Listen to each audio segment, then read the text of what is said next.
Bun, azi e ziua mea. Și m-am gândit să nu fac un videoclip în care doar să spun, uite, azi e ziua mea, am mai plinit un an și bla bla bla. Vreau să vorbesc despre ceva mult mai important. Pentru că atunci când vine ziua ta de naștere, toată lumea spune la mulți ani. Dar eu m-am oprit puțin la cuvintele astea. La mulți ani. Câți? Nimeni nu știe. Putem să ne dorim 80, 90, 100 de ani. Dar niciunul dintre noi să nu știe cât timp i-a mai fost dat. Și poate tocmai de aceea întrebarea asta este doar câți ani mai am. Întrebarea este ce fac cu anii pe care i-am. Uitați-vă puțin la viața asta noastră. De dimineață până seara alergăm. Trebuie să fac bani, trebuie să plătesc casa, trebuie să schimb mașina, trebuie să-mi dezvolt afacerea. Și, nu știu, parcă nu este nimic rău, zic, în a munci. Și eu îmi iubesc munca mea. Cred că omul trebuie să muncească și să aibă grijă de familia lui. Să construiască, să evolueze. Dar problema apare când lucrurile pe care trebuie să le avem ajung să ne aibă ele pe noi. Ne trezim dimineața cu gândul la bani. Adormim cu gândul la probleme. Și între dimineață și seară, uităm să mai trăim. Spunem, lasă că mă liniștesc când termin proiectul ăsta. Îl termin și vine altul. Lasă că atunci când mai fac niște bani, și-i faci. Și vrei mai mulți. Lasă că atunci când copiii cresc și într-o zi te uiți că și copiii au crescut. Și începi să te întrebi. Chiar a trecut timpul?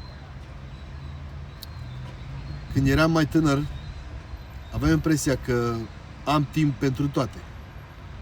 Cred că majoritatea oamenilor gândesc așa și gândesc la asta.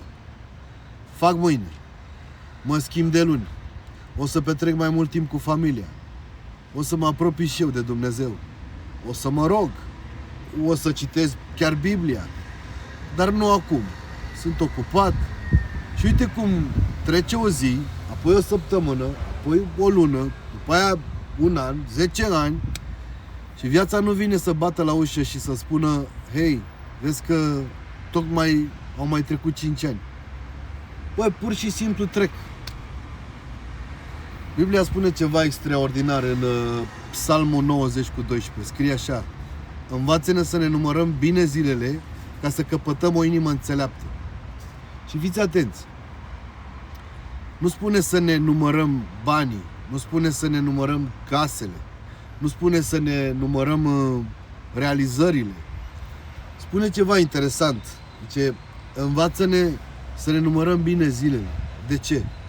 Pentru că banii pierduți poate îi mai faci. O afacere pierdută poate o reconstruiești. O mașină o schimbi. Dar ziua de ieri, aia nu o cumpără nimeni. Nici chiar dacă ești milionar, crede-mă. Și eu am alergat. Și eu am alergat în viața asta și mult chiar. Am vrut să demonstrez, am vrut să construiesc, am vrut să fiu puternic. Am trecut prin momente bune și prin momente mai puțin bune, foarte grele câteodată. Și astăzi, de ziua mea, nu mă uit doar în oglindă să văd dacă mai sunt în formă. Mă uit în urmă și mă întreb: Cătălin, ce ai făcut cu anii pe care ți-a dat Dumnezeu? Câți oameni ai ajutat? Cât timp ai dat familiei tale? Cât ai iertat? Cât ai iubit? Și mai ales cât de aproape ai fost de Dumnezeu. Pentru că într-o zi nu va mai conta câte kilograme ridic eu la sală. Nu va mai conta ce mașină conduc.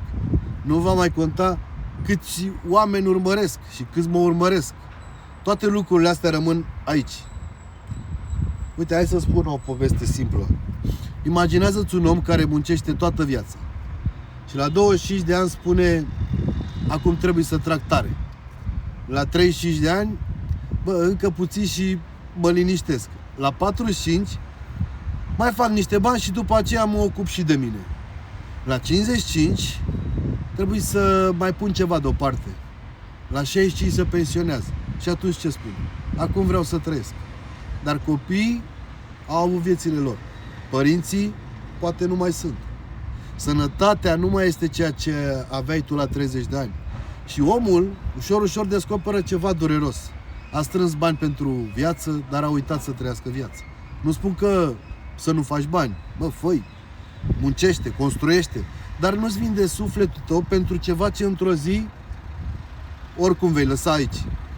Iisus a pus o întrebare în Marcu 8 cu 36. Iisus spune așa: și ce folosește unui om să câștige toată lumea dacă își pierde sufletul? Gândiți-vă puțin la întrebarea asta. Să câștigi toată lumea asta, bă, nu un apartament, nu o mașină, nu 1.000.000, toată lumea. Și Dumnezeu spune: bine, și dacă pentru toate astea ți-ai pierdut sufletul, ce ai câștigat de fapt? Asta este întrebarea pe care vreau să mi-o pun eu astăzi, de ziua mea. Și poate ar trebui să ți-o pui și tu, cred. Poate nu e ziua ta astăzi, poate astăzi nu e ziua ta de naștere, dar te-ai trezit dimineața, atunci ai primit ceva. Încă o zi. Poate nu ai primit mașina pe care ți-o doreai, poate nu ai primit banii pe care îi aștepți, poate nu ți-a ieșit afacerea ta, dar ai deschis ochii și Dumnezeu ți-a mai dat o zi. Ce faci cu ea? Mai stai supărat pe omul acela? Mai amâni să-ți îmbrățișezi copilul? Mai spui n-am timp familiei tale? Mai spui de mâine când e vorba de sănătatea ta? Și mai ales mai spui mai târziu când vine vorba despre Dumnezeu? Astăzi e ziua mea. Eu nu-i cer lui Dumnezeu decât atât: Doamne, mai dă-mi mulți ani. Îi cer așa: Doamne, oricâți ani mai ai, ajută-mă să trăiesc cum trebuie. Să fiu un tată bun, să fiu un soț bun, să fiu un om bun, să pot ierta, să pot ridica și să nu mă îndepărtez de Tine, Doamne, atunci când lucrurile îmi merg bine, pentru că este foarte ușor să-L strici pe Dumnezeu când ești jos, dar să nu-L uiți când ești sus. Acolo e încercarea. Așa că astăzi nu vreau doar să sărbătoresc că am mai adăugat un an. Vreau să fiu recunoscător că am primit încă un an în viață. Și dacă ai rămas până la finalul acestui videoclip, vreau să faci ceva. Nu pentru mine, pentru tine. Închide telefonul pentru 5 minute, stai singur și întreabă-te așa: dacă viața mea continuă exact așa cum este acum, îmi place omul care voi deveni? Și apoi întreabă-te: unde este Dumnezeu în viața mea? Pentru că timpul ăsta trece. Banii vin și pleacă. Puterea trece. Tinerețea trece. Noi cu toții trecem. Dar Dumnezeu rămâne.